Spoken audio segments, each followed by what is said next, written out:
Oke friend, masih bersama gue Tanto Japa. Kali ini gue mau ngebahas tentang bagaimana mengembalikan durasi lovebird ataupun juga nambahin durasi lovebird. Jadi trouble-nya dulu, masalahnya dulu pada durasi lovebird itu biasanya lovebird itu birahi sehingga dia tidak mengeluarkan untuk durasinya, cenderung dia lebih pendek-pendek kalau posisinya itu birahi. Nah, itu bagaimana cara menyetabilkannya? Yang pertama berarti langkahnya adalah menurunkan birahi dari si lovebird tadi. Posisinya kudu pas antara birahi dan juga tingkat emosinya dia, sehingga dia akan memaksimalkan dari durasinya yang memang ada dalam diri si lovebird tadi. Oke. Yang pertama biasanya gue lakuin itu posisinya mandi. Kalau untuk lovebird wajib kita mandikan. Jadi terutama untuk lovebird betina ya. Jadi lovebird betina ini kebutuhannya ya burung-burung yang tipikal basah yang memang dikencengin sedikit aja posisinya langsung birahi gitu. Jadi kalau untuk dari lovebird yang terlalu mudah birahi, gue saranin sebaiknya pakai pakan yang polos. Pakan yang polos ini posisinya dia akan lebih membuat stabil dari birahi lovebird.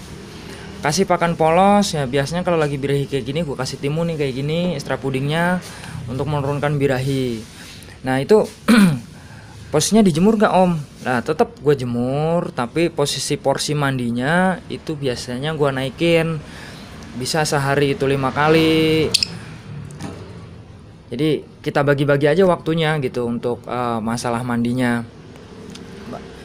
Mulai dari pagi, siangnya nanti mandi, sorenya nanti mandi, malamnya nanti mandi gitu. Nah tingkat porsinya itu berbeda-beda ya.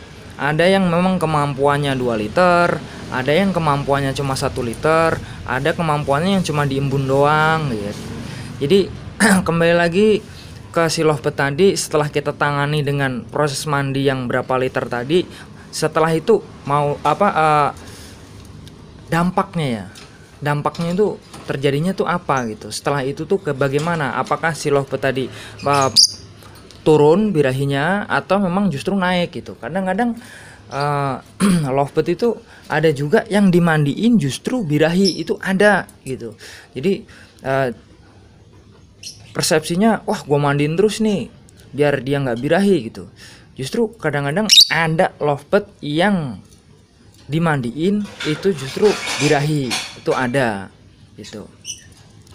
Nah ini kebutuhan jemur memang gue sendiri semua burung gue pakaiin sistem jemur dengan kemampuan jemur untuk lovebird masing-masing.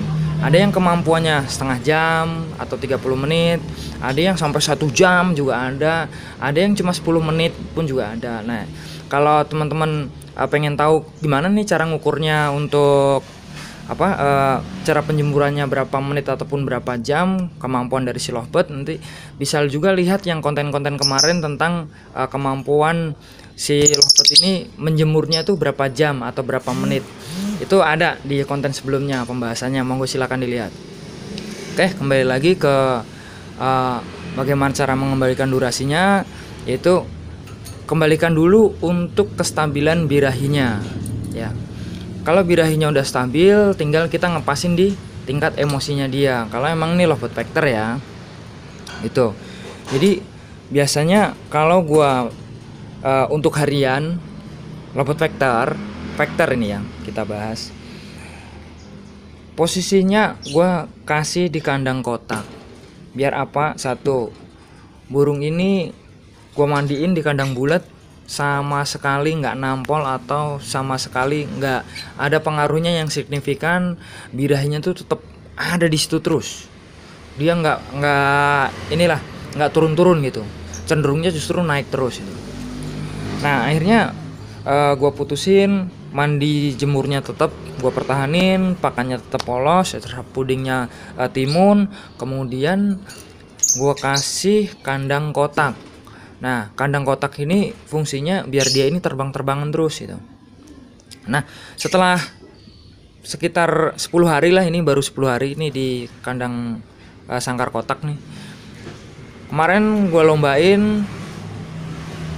durasinya udah mulai balik ya, walaupun ini topnya 1 menit up, cuma kemarin baru sekitaran 40 detikan lah gitu.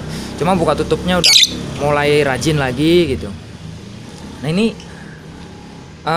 si lovebird ini ternyata dia kudu di kandang kotak biar terbang-terbangan, sehingga semuanya tuh terkuras, baik itu birahinya dan juga tingkat emosinya. Jadi dia pas stabil gitu. Ibaratnya si burung ini dia ngerestart sendiri atau nyeting sendiri dengan kandang kotak ini. Jadi ini lebih mudah dan lebih praktis sebenarnya.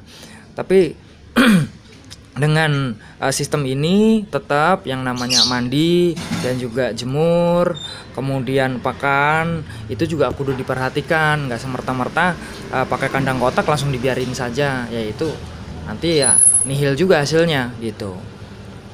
Ini kalau untuk lovebird seperti ini, kadang-kadang ada juga yang pakai umbaran atau keparan, itu kandang kotak kayak gini bisa sampai 3 gitu. Sebenarnya itu lebih bagus juga itu, cuma karena emang satu gua tinggal tempatnya nggak begitu luas di sini pekarangannya, sehingga gua putuskan untuk pakai kandang kotak 1 aja. Kalau lebih panjang sebenarnya lebih bagus. Ini gua mau cerita nih, di daerah Jawa juga gitu, sempat gua main ke tempatnya Duibo. Itu untuk lovebirdnya Balibu ya. Balibu itu untuk memaksimalkan durasi Balibu tadi, itu setelah dapat pasangan itu ditaruhnya di kandang kotak ataupun di umbaran, di keparan begitu.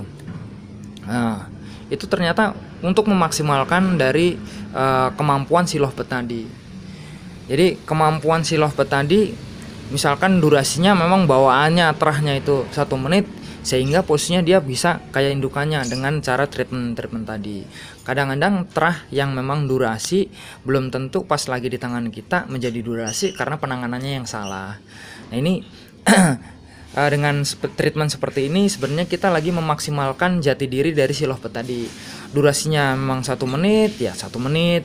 Kalau emang dilatih secara terus-menerus, bisa gue yakin bisa nge-up lagi gitu. Ya ibaratkan kita lah gitu, yang biasanya larinya kuatnya setengah jam, tapi kalau dilatih secara terus-menerus mungkin larinya bisa 1 jam. Jadi intinya sih di latihan dan harian tadi gitu. Nah kalau nanti setelah di kandang kotak ini, ngondisiin di kandang bulatnya itu seperti apa gitu. Nah ngondisiin di kandang bulatnya sih, kalau gue pribadi yang pertama adalah ngondisiin tangkringan. Sebenarnya mau di kandang kotak ataupun di kandang bulat sebenarnya menurut gue sama aja, itu nggak ada bedanya. Intinya sih di tangkringan. Dari gue pribadi ya, jadi tangkringan yang ada di dalam kandang kotak ini memang biasa dipakai di kandang atau di sangkar bulat, sehingga posisi si lovebird ini baik di dalam kandang kotak ataupun di kandang bulat itu nggak ada perubahan sama sekali. Seperti itu, nggak ada perubahan sama sekali, sehingga begitu dipindahin di kandang bulat dengan tangkringan yang sama, ya udah dia nggak butuh adaptasi lagi, nggak butuh ngebaca karakter sangkar lagi, seperti itu. Itu aja sih yang bisa gue sampaikan untuk konten kali ini. Semoga bisa bermanfaat buat teman-teman. Mungkin teman-teman mengalami lovebirdnya yang macet, kemudian durasinya yang tadinya belinya 1 menit ternyata sekarang cuma di detikan, 10 detik, 5 detik gitu, ataupun katanya terah durasi tapi kok nggak terah durasi gitu. Itu coba dipakai treatment gue ini, pakan yang polos, pola pemandian yang rutin, penjemuran sesuai dengan kapasitas di kemampuan dari si lovebird tadi, extra buding pakai timun, kemudian harian gue pakai sangkar kotak. Itu aja. Oke, cukup dari gue. Salam konslet masih asik, friend. Oke, friend, terima kasih buat yang sudah menonton di channel YouTube-nya Tanto Java. Jangan lupa untuk subscribe, like, komen, dan juga share. Matur suwun.